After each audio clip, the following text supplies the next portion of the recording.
Madam Speaker, I rise today to talk about the biggest news of the week, a news story I've yet to see the national media cover. Yesterday in New York City, the President of the United States and the Prime Minister of Japan signed a bilateral trade agreement, a historic trade agreement. It's historic because the United States has never had a trade agreement with Japan. I want to first of all thank Prime Minister Abe and all the Japanese for their business. Their business is so important to Kansas agriculture, to Kansas farmers, to Kansas ranchers. And I want to say thank you to the Prime Minister and his staff for working so hard to work on this historical free and reciprocal trade agreement to get it done in record time. The speed at which this agreement was done shows and proves the commitment of President Trump to our agriculture producers, that the President values agriculture and knows that we feed not just a nation, but the entire world.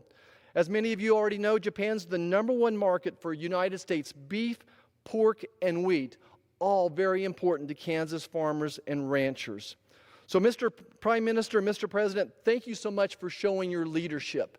And now, once again, I ask the Speaker of the House to show leadership and bring the USMCA agreement to this floor. That agreement is the most important issue that this Congress can be facing. I cannot control what the Chinese are going to do in trade negotiations, but we can control the USMCA trade agreement. That's what's important to Kansans. That's what Kansas wants us working on. Thank you, Madam Speaker, and I yield back.